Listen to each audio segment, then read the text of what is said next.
What's up, Big Ten fans? Michael Dugan here from internsbig10.com. We got Week 10 prediction videos coming at you right now.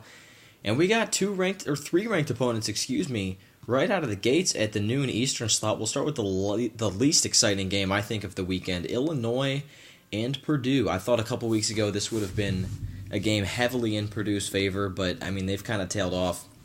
We've touched on this on the podcast, but Purdue's kind of faded out a little bit. I thought they were off to a hot start. Turns out that Louisville game doesn't look so good because Louisville's not very good.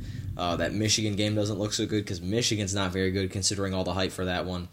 They're favored by 14. I'm pretty sure they're going to win this game. I think they'll probably cover. I just have a gut feeling this is the week that they finally click, especially against an Illinois team that you could make the case they are the worst team in the Power 5. I think they're right up there with Kansas.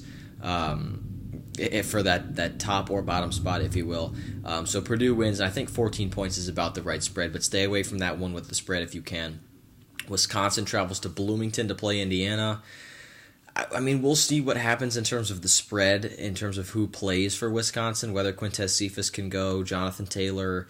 They got a lot of starters that are questionable this week. Jonathan Taylor, I think, practiced the majority of the week. I think he's going to go. If he can, Indiana doesn't stand a chance.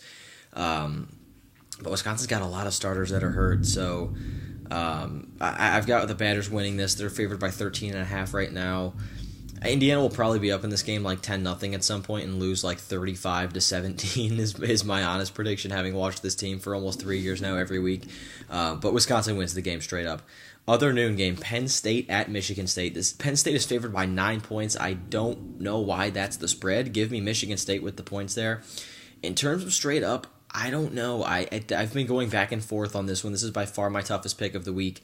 I think because Penn State is, you know what? Up to this point, I still don't know who I'm going to pick. Thinking it through in my head, I don't know how well Penn State responds to adversity. They definitely didn't do it very well in that Ohio State game. They were pretty bad at making adjustments, and once they got off to a hot start, Ohio State controlled the rest of the game. So I'm going to go with Michigan State in the upset here, absolutely with the points, and I truly think they win straight up. We saw Brian Lewerke really get it going last week against an okay Northwestern defense. Not great, but that's a pretty good secondary for Northwestern. Penn State Northwestern defenses, those two units are on two completely different levels, but I think that Michigan State can pull this one out. I really do. They're very well coached. They're not very complex defensively, but they're still very solid defensively. And I think if they can stack the box and force Trace McSorley to make throws, they've got a good enough secondary to force a couple of turnovers.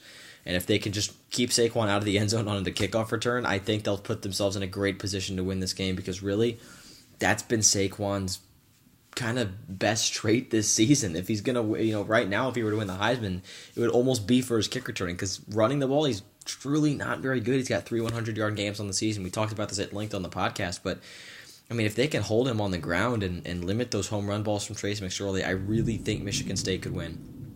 Northwestern at Nebraska. Sorry, guys, I'm coming down with something right here, so my throat's killing me. So sorry if I sound bad, but Northwestern at Nebraska, the last 3 times Northwestern has been in Lincoln, they've had the lead when the clock strikes 0, and they're 2-1. Sorry, Northwestern fans, to open that can of worms. That Hail Mary in 2013 that was just the dagger on a disappointing season. But Nebraska's a 1-point favorite. I don't actually think anything of the spread. I have no idea why Nebraska would be favored. They've limped pretty much into this week since week 2.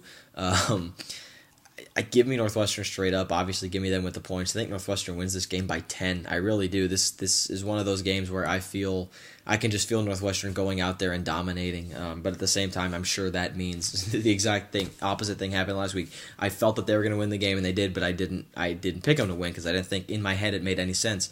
This week it makes all the sense in the world, but they'll win, which could probably mean that they're going to lose. That's what it's like covering Northwestern. Charlie and I know that far too well. But I think they win that game. I really do. And they move on to 6-3, and Nebraska continues their free fall.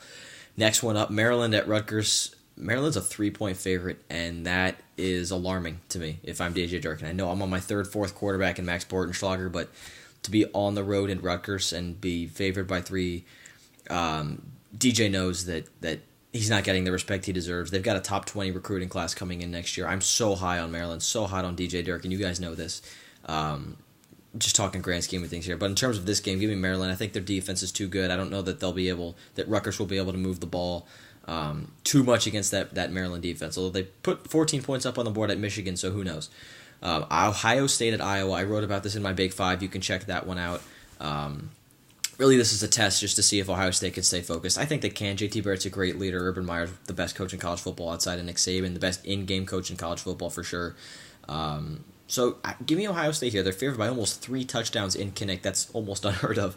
But give me Ohio State here. I think they stay focused. And Minnesota and Michigan. Michigan favored by 15.5 right now. That is an interesting spread. They're begging me to take the Gophers, and I'm going to with the spread, but Michigan wins this game straight up. I'd be interested to see who starts and who finishes the game for Michigan. I hope for Michigan's sake it's the same quarterback, and I hope that quarterback is not John O'Korn. All right, guys, thanks for tuning in.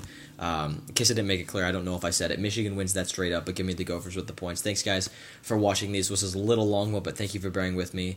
Catch you Monday on the podcast.